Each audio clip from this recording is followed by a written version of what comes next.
Pour comparer les tailles, allons-y, on va ajouter une feuille qu'on va renommer taille de points comparaison.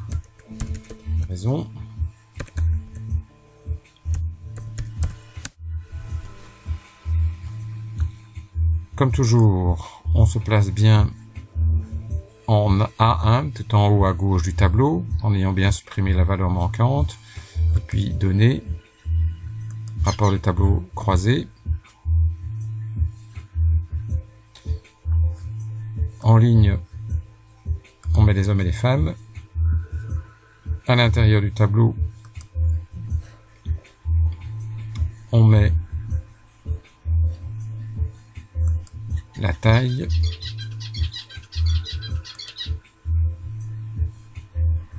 Moyenne.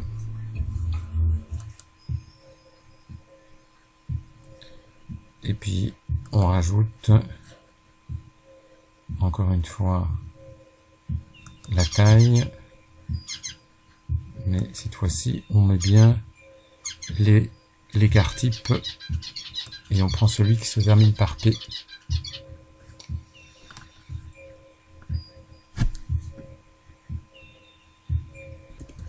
On va mettre ça dans un format intelligible par un être humain.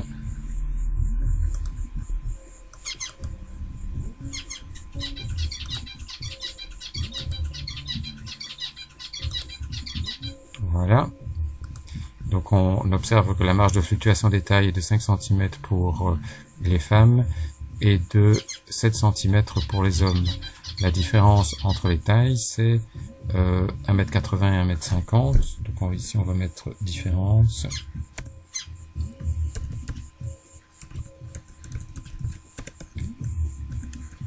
La différence, on va le mettre en nombre positif. La taille des hommes moins la taille des femmes. Donc on a une différence de 14 cm qui est plus grande que la marge de fluctuation des hommes et des femmes. Donc on a probablement deux subpopulations avec une taille plus grande pour les hommes et une taille plus petite pour les femmes. Le total général, on n'en a pas besoin, on va le masquer.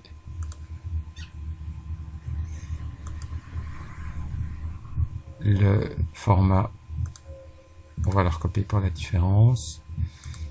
Ici, on va encadrer.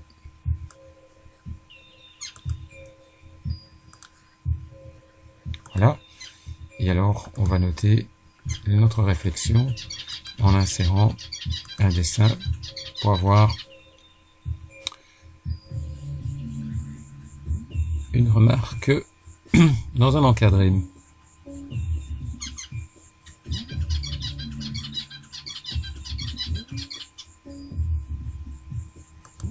Insertion une zone de texte et on va faire remarquer que la différence de taille entre les hommes et les femmes dépasse la marge de fluctuation entre les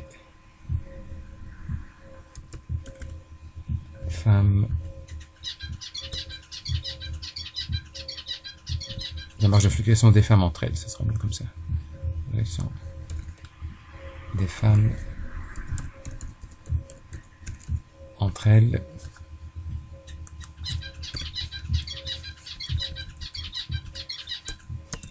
Et des hommes entre eux. Je pense pas qu'il y ait de trait d'union entre elles et entre eux. Voilà. On va mettre une police de caractère plus petite, 11. Oui, d'abord sélectionner la zone en 11 et un fond en jaune. Un peu plus petit, enregistré, fermé.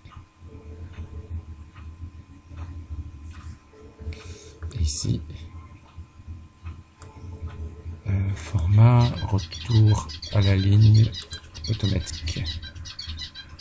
Voilà. Il reste à faire le graphique.